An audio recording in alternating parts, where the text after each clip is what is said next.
Sorry, we had some technical issues. Apparently, I'm not really good at technology. Yeah. But anyway, going back to it, and I guess that was a good point. Like, I kind of want to. This podcast I really started because I want to find out about people who want what's that success for them, because there's so many people around the world, and success is defined, as you mentioned earlier. It's for some person it's money, for the other person it's family, for some reason it's just a religion or belief, nature, anything. But in your current life, what do you think is success for you, each of you? And of course it can change in the future. Like, I want to see how it changes for you from the beginning, earlier in your life, and then what it's now, and how do you think it will change in the future? Who wants to start? You want to go? Yeah, I'll go. Shit, that's like... I gotta Fuck, think deep for a question. second. Do you want me to go? Because I can talk out now. I used restroom before. Now I gotta break down some of those questions for a second. Yeah. So success for me, like, short term right now, is just like graduate college and like have that huge transition out of college and into more working life or whatever. Because that's been like, a bigger portion of your life, right? Yeah. Just being in college. And like being able to do that while like, I guess this kind of goes to the future too. Like what I'm really worried about is like, how do I do that?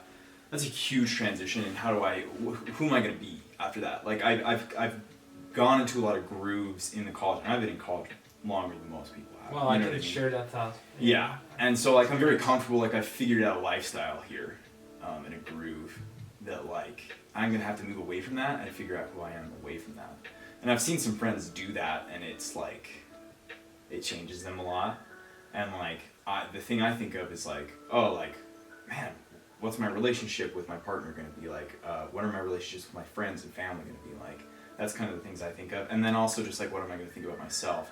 And is it gonna draw out things that I didn't know about? So like me for the future, that's the success I'm really concerned about, is how to make that transition and still like feel good about myself after that, and like build something that I can be proud of, I guess.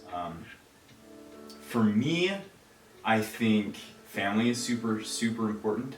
Like I think a lot of the things that I think about success are kind of stuff that was like conditioned in me growing up and stuff, and like coming from a very like Orthodox Mormon background, like I see the big value in family. So that's a focus for me, for sure. My financial success is super important, because it contributes to other things. It helps you to feel successful now. Right, like the financial success itself isn't the thing, it's the thing that it's contributing to. Like it's allowing me to have a family, it's allowing me. And I know to you personally, you don't really go crazy about money. Yeah, I mean I have some things that I screw around with, but like, I mean ultimately for me, like what, like there's success or whatever, and kind of what I think about and what I'm practically interested when I like get into philosophy and stuff like that, what I'm more practically interested in is like how to live the good life, right? And I'm pretty certain that the main factor in that is human connection. Human connection. That's really what it boils down to. So like a successful life for me, yeah, it's financial because it allows me to do some things, but if that comes at the cost of me having a good connection with my family or a good connection with a community or friends, then that's not gonna work for me. You know what I mean? Like, I would rather have a job doing landscaping, which I love doing, and being able to have like a connection to nature that way and a connection to my family that way. That's what I need to be doing to have those things. You know what I mean? I'm not gonna like, I'm going into computer science, doing programming stuff, and I love that stuff because I get to build things and I get to like see things happen that I build. Like it feels very tangible to me, and like I'm actually contributing something, creating something, which is awesome. But like, I am scared going into that career field and making that transition, because it's like you see, we've talked about some of the labor exploitation, we've talked about like, oh, you want to compete, you got to work 60 hours a week, and I'm just like, I'm just not interested. Like, you know, I had this other side of me before I came to Dixie and before I really focused on school and was doing technology. I was like really into the American counterculture movement, and I was like, my focus wasn't really school, like I was like, you know, going to classes, but I was like smoking weed and like reading books on psychedelics and like smoking weed. You know, I mean, also like living fully into some of my neuroticism and like having to deal with some of the shit from my childhood and stuff like that, and not being stable and being just generally shitty person. But like I was also exploring a lot of things of just like, you know, wow, like, do I really need all this extra shit? Like, do I want to live in a city with all this insanity? Like, do I need to be online this much? And like, sometimes I think for me, what would look like success is probably something in between, but like part of the other side of it from like the traditional like, oh, move to Salt Lake City, get a programming internship, make a lot of money. The other side of that is like, I would really love a half-acre homestead where I'm like growing my own food and every Saturday waking up and going to the farmer's market and making real connection with my neighbors and things like that, which is like the hippy-dippy side too. So I think there's a balance there. Like, you know, I think men, a lot of the times we, you know, at least in this culture, there's a big thing about our dads, right? And like that's for me too, right? Like I don't want to get too psychoanalytical. Do you mean your mom? But, or? No. I mean like Having mommy? you want to like, you know, like make your dad proud or like follow your dad's footsteps, a lot of stuff like that. And like, you know, I have some of that stuff too. And like I look at my dad and how he constructed his life or whatever, and he sort of had that balance too. Like, right, he worked in an office, he worked in a cubicle, yada yada yada. He was, you know, project manager in defense contracting and worked in a big building, and you know, put the fucking noose around his neck every morning or whatever, and provided for his family. But at the same time, like, he came home and he had a hobby farm, you know what I mean, and he loved working with animals, and he, you know, is a director of an a cappella choir that he's really passionate about and stuff like that. So I think for me, like, that success looks like having the practicalities of modern life and like doing the things to earn the money, which you just have to do, but still maintaining the sort of freedom and wonder and joy that comes along with just like a simple life that is connected to earth and that's connected to people. I think that's really, really important. And if your financial success or whatever comes at the cost of those things, I think when rubber hits the road, I'm gonna choose community and I'm gonna choose connection to what is real and honest and that is away from the human games of economy and society. I'm gonna choose those things because they're real, you know. And I have a deep fear in myself that I won't do that maybe, and that I'll really get caught up. And maybe I'm scared that that's the only way you can succeed in the game world is to fully commit to the mass hallucination. You know what I mean? Yeah. And so I have those two tensions in myself, and like I would really like to get to the point that I have this balance, you know? Yeah. Oh wow, that was like long but very high quality answer. Yeah, thank you. I feel like that was like an answer. Seriously. Answer's a little bit different, and I don't know if it's really an answer so much as a collection of thoughts, right? Yeah. Because there's no finality to it, and an answer implies some kind of finality, right? So for me, obviously I think by and large people are mostly products of their environment. There's epigenetic factors, there's genetic factors that affect everything, right?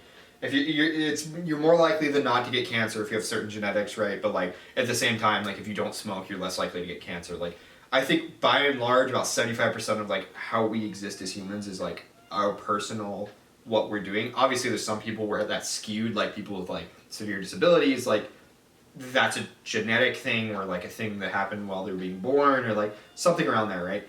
So there's, to an extent, I think mostly people's outcomes are determined by their actions. Mostly, right? And there's exceptions to that. There's people that are in worse conditions than me, and I realize it's a very privileged thing to say, is that most people's things are affected by things that happen to them. Now, that being said, and this, again, this is just trying to get to my point of like what I think success is there's people that are disadvantaged from birth for things, right? There's history to everything. And saying that history doesn't affect the now is not only incorrect in my opinion, but also just like a gross oversimplification of life, right? Mm-hmm. Everything that's happening now has a cause and there's an effect occurring because of it. That being said, you can also be the cause of anything you want to be the cause of now and have an effect occur from it. What that effect may be, might be what you intended, might not be what you intended, right? But I generally think that there's a cause and effect to everything that we do. So when we start talking about things about like success, right? Yeah. There's things you can do that will positively affect your path to success. And there's things you can do that will negatively affect your path to success. Mm-hmm. But that doesn't mean you can't have an albatross around your neck, right? And sorry if that terminology doesn't make any sense, but it's basically like there's a negative factor that can be put on you that will affect you for the rest of your life. And like you, and a really good point of that is me not saying that I don't think anybody's ever incapable of changing their situation. I think people are capable of changing their situation, but Most people. Yeah. Yeah. Like I said, there's big asterisks to that. Yeah. And like obviously there's some people that can't change their situation. Like there's people with diabetes, they can't change their situation. They're managing something, right? But that being said, that person with diabetes can still be a productive member of society. That person with diabetes, I don't think is useless. That person with mangled limbs for whatever reason, like whatever disease or birth defect you had, right? You can still be a productive member of society. But is that the success to be a productive member of society? And that's part of my point of me saying this is going to be me more rambling and me not giving it a straight answer. Yeah. But what I think success is what you want it to be. There's a general, common, agreed upon definition, at least within Western society, that it's, how much money you are. Yeah. And that's because that's a really easy answer. American dream. And I think people tend to trend towards the easy answer. Not because it's clear, want to, but because it's very clear. You don't need to look for it. Yeah. It's written down. And I think that's a really important thing to keep in mind, is people want the easy answer. And not because people don't want to seek out the hard answers, because either they don't have time, or like they've never had the ability, or somebody opening their eyes to the possibility or something else. So I really don't want to discredit people that think that's the measure of success. I think they're wrong, but I don't want to discredit people that haven't had the exposure to other ideas to be able to think that there's anything different. Because kind of like what Jordan was saying, is it's like there's other things that he wants that aren't money, but like there's also this recognition of the reality in which we live, the material reality in which we live in, that might not necessarily be something that he can do. And I think that that's something very important to keep in mind for everybody. But to me, success looks like you are doing what you want to do in the way you want to do it. Okay. I love it. And I think that's the clearest answer I can give, because that still gives you room to apply. I have this guy at work, I won't say his name, but I have this guy at work. He is brilliant. He is way smarter than me. I absolutely wish he would get into programming, but he hates it. He absolutely hates it. He's brilliant, straight A's, 4.0, right? Doesn't even have to try for anything, has barely studied for a test in his life. And it's just, it's insane to me. But like his goals in life are just like, I just want to be a system administrator. I don't want to be in charge of anybody. I don't want to get a master's degree. I don't want to do any of this shit. Yeah. And I'm just like, dude, why? Like, you have so much potential. And it's been really hard for me to come to this realization, is it's like, he has so much potential. He's so much smarter than me. He's so much smarter than all of us. But it's just like, he doesn't want that for himself. Yeah, and the flip side of that is there's people who are just like, they want it so bad, but they're like, just honestly completely unqualified, which is where I sit most of the time. That's how I feel like, and I think a lot of programmers feel that way, where it's just like, well, fuck. And I would say to an extent that there's an imposter syndrome type of thing to that, because there's this, again, this gets back into that like 60-hour work week thing, is more is being expected of you than any human could possibly fulfill, right? And that gets into part of it. But for me, it kills me inside that this guy, he just doesn't want to apply himself. Because like as somebody that I kind of see myself as a mentor. Maybe he doesn't see me that way, but at the very minimum, I see myself as a leader for him, because it's kind of what my job is, right? I think you're patently insane if you're not trying to build a lifestyle that is bringing you pleasure. Yeah. You know what I mean? Yeah. And to do that rationally and responsibly means doing it on a calendar and having responsibility. Yeah. Like, okay, maybe I won't say that, but like I have certain things in my life where it's like, this could turn into an addiction for me. Yeah. But like I choose cocaine. I choose to like do it in a very measured way, right? And like that's the same thing. And the problem with like talking about hedonism, right, is that like a lot of people that there's baggage that people have associated with it that isn't necessarily fair. And like we're actually all doing it in the U.S. Like, if you're talking about the standard, like, mass psychology of just, like, Protestantism or whatever, like, we're all doing it. It's just the pleasure that we derive from pain is what we're focused on a lot of the time, and we think, oh, it's not hedonism because we're focused on self-punishment, on shame. But, like, really, like, feeling shame towards yourself or feeling guilt or feeling... It gets to this thing where it's like, how can I tell somebody else that their definition of success is wrong when that's what they want to do? I genuinely think that it's bad for people to want to settle. I generally... that I had surgery recently, like the other week, right? And I lost a bunch of blood and was like, had to be taken to emergency. You lost weight too? No, I don't think I do. I look like... I don't know. I was just wondering. So I lost a lot of blood, and thankfully my friend... I'm just concerned about your health, that's all. Thank you. But he was very nice. So my friend came and it's so much of blood, like I was have to be taken to emergency, right? My heart started like... Good thing my mom doesn't speak English, right? She will not understand what I was just like at that point. I was in the emergency room, and then my friend was standing next to me, and he was just like, and I started feeling dizzy. I like lost the vision. I was like going crazy, and then he was like, okay, close your eyes. Maybe it will stabilize you somehow. And I closed my eyes, and then the machine that will determine how your heartbeat, and it started beating like so low, and it started making that noise like, okay, beep, and I was like, Hillary, I'm losing it. And I closed my eyes, and then that was a crazy moment. He was freaking out. It's like I'm the healthy person, you know. I've been going to gym, I'm doing crazy all the workout. I don't have any disease, thankfully, but it's so easy for a person to die. And then I just realized that. Yeah, you're in this be a weird clarity. Yeah, you're in this like meat cube that just runs all night. It was so easy. At that point, I was like, you know, I didn't think about like what my thoughts were like.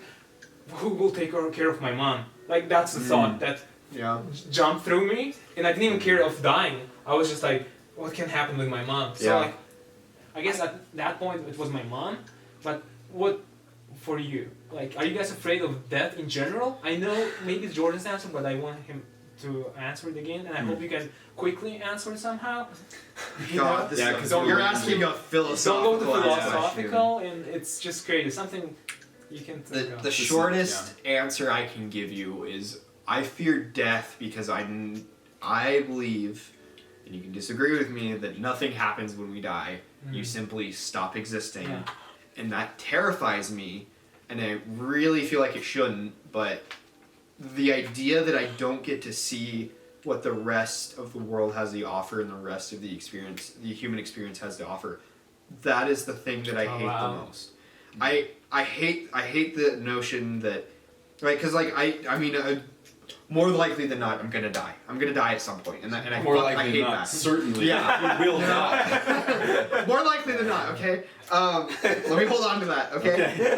More likely than not, I'm gonna die at some point.